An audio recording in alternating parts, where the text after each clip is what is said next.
오늘 거부권 행사와 관련해서 얘기를 하다 보니까 지금 종부세 얘기까지 와서 조선일보 입장이 어떤 것까지 좀 설명을 드렸는데요. 아니 왜 이 소식은 얘기를 안 해? 라고 얘기하시는 분들이 있을 것 같아요. 근데 얘기를 하다 보니까 한 15분 정도 저희한테 허락된 것 같은데요. 최대한 임팩트 좀 짧게 핵심적인 내용만 저희가 전해드리도록 하겠습니다. 어제도 저희가 아주 자세하게 전해드리긴 했는데요. 자, 한겨레신문 일면 보여주십시오. 최상병 사건 기록 회수 재검토 결정 사이 이종섭 경호처장과 8차례 통화 문자. 이게 새로운 소식들이 계속 나오고 있어요. 아니 국방부 장관이 김영현 경호처장하고 왜 이렇게 여러 차례 8번이나 통화하고 문자를 주고받는지 이해가 잘 안 되는데 어찌됐든 주고받았다고 해요. 제가 개인적으로 뭐 그쪽에 잘 아는 분한테 얘기를 들었을 때 군 인사를 김영현 경호처장이 내고 있다는 얘기도 이 바닥에서 돌았어요. 그 정도로 군에. 왜냐하면은 이종섭 장관보다 훨씬 선배야, 육사. 그래서 김영현 처장을 대통령이 끼고 있고 김영현 처장이 군에 대해서 너무 잘 알고 있기 때문에 김영현 처장이 군 인사에 개입하고 입김을 행사하고 있다는 얘기가 파다하게 돌았어요.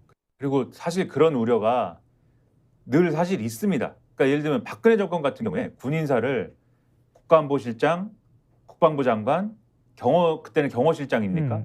요 세 명이 경쟁하면서 다투면서 꽂는 바람에 그게 나중에 이제 이상하게 돼가지고 한번 폭발한 적이 있거든요. 그러니까 이런 식으로 경호처장, 지금의 경호처장이라는 자리가 보통 군 출신이 가기 때문에 예. 군 출신이 이렇게 유력한 자리에 꽂히면 그때 당시에는 박근혜 정권 당시 국가안보실장, 경호실장, 이 국방부 장관이 다 군 출신인 거잖아요. 자기들 라인을 꽂기 시작하거든요. 근데 이 정권에서는 이 모든 지금 이종섭 그 당시 장관도 그렇고 국가안보실장도 그렇고 이 모든 라인 중에 가장 센 사람이 경호처장이었기 때문에 지금 말씀하신 것처럼 경호처장이 인사를 주도한다 이런 뒷말이 안 나올 수 없는 거죠. 그러니까 여기 한겨레신문 기사에도 그게 나와 있어요. 이게 지금 그 통화한 시간까지 저희가 다 말씀드리기에는 아마 들으셔도 헷갈릴 것 같고요. 어떤 관계들이 어떻게 설정이 되어 있는지를 말씀드리면 아마 그래서 전화를 했겠구나 이런 생각을 하실 수 있는데 김용현 처장은 윤석열 대통령, 이종섭 전 장관과 모두 가까운 인사다. 윤 대통령 충안고 1년 선배이며 이종섭 장관의 육군사관학교 2기수, 그러니까 2회 선배인 거예요. 그리고 윤석열 당선자에게 이종섭을 장관으로 추천한 인물이기도 하다. 이러니 개입한다는 소리가 안 나오겠냐고.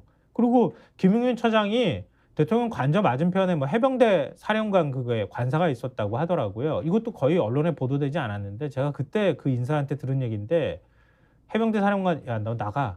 그런 다음에 김용현 처장 관서로 사용하고 있다고 하더라고요. 대통령이 하도 불러제끼는 바람에 대통령한테 부르면은 빨리빨리 가기 위해서. 그러니까 그 경호처장실에 야전 침대 갖다 놨다가 도저히 안 돼가지고 그걸 관사로 지금 사용하고 있을 정도로 대통령하고 가깝다 이렇게 누군가가 얘기를 해주더라고요.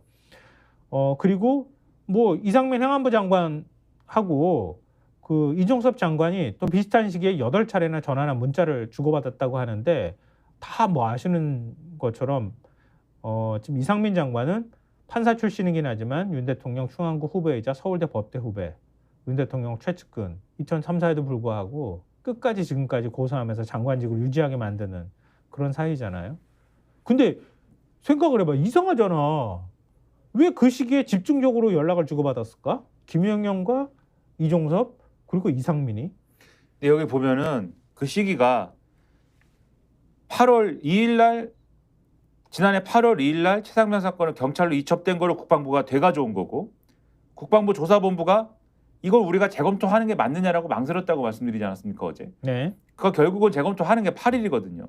그 사이에 이종섭 전 장관하고 김용현 처장이 전화를 8차례에 걸쳐서 전화나 문자를 주고받았다라는 내용인 것이고 네. 그리고 또 이상민 행정안전부 장관과도 8차례 전화나 문자를 주고받았다라는 건데 행안부 장관은 경찰청장을 지휘 감독할 수 있고 수사와 관련돼서는 지휘권이 없는데 어쨌든 경찰국 두고 있잖아. 그렇죠. 경찰을 지휘할 수 있는 뭐 직제상으로만 보면 행안부 그렇죠. 장관 밑에 경찰청이 있으니까. 위치에 있는 사람이고 그러니까 김용현 경호처장은 대통령의 측근이고 이상민 행안부 장관은 대통령의 측근이면서 경찰을 밑에 두고 있는 장관이고 그다음에 또 이 시기에 조태용 당시 국가안보실장, 김태호 국가안보실 1차장, 임종득 국가안보실 2차장, 임기훈 당시 국방비서관 등과도 연락을 주고받았는데 다 대통령의 핵심 참모들, 그렇죠?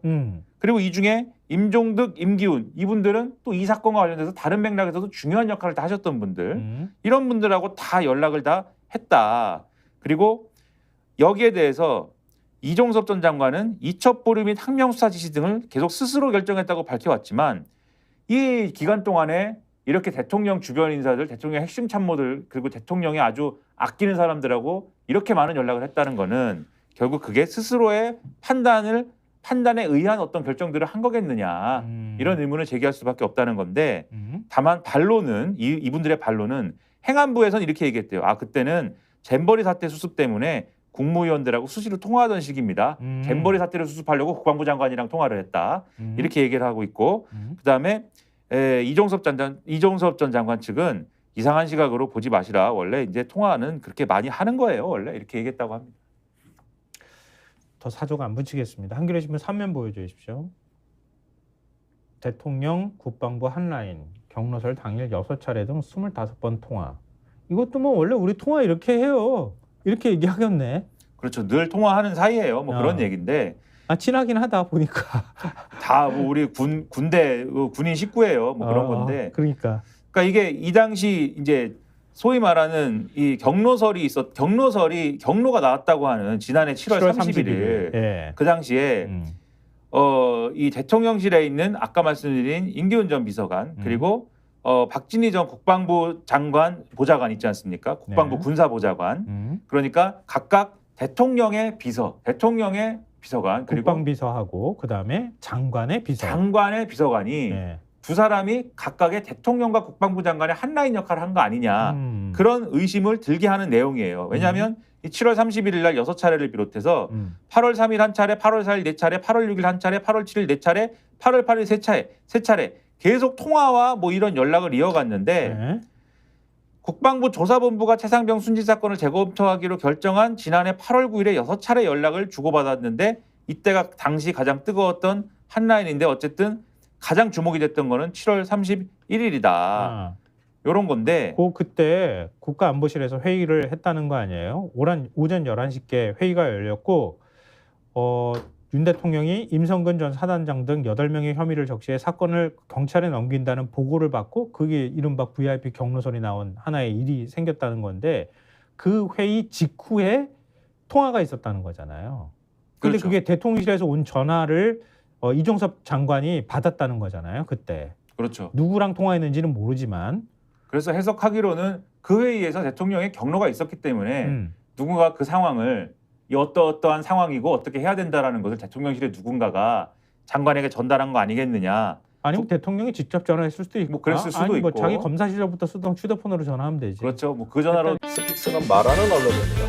대세는 유튜브, 그중에서 스픽스. 좋아요, 댓글, 구독, 알림 설정. 여러분이 저희를 사랑해 주시고 우리가 여러분을 사랑하는 4가지 방법입니다.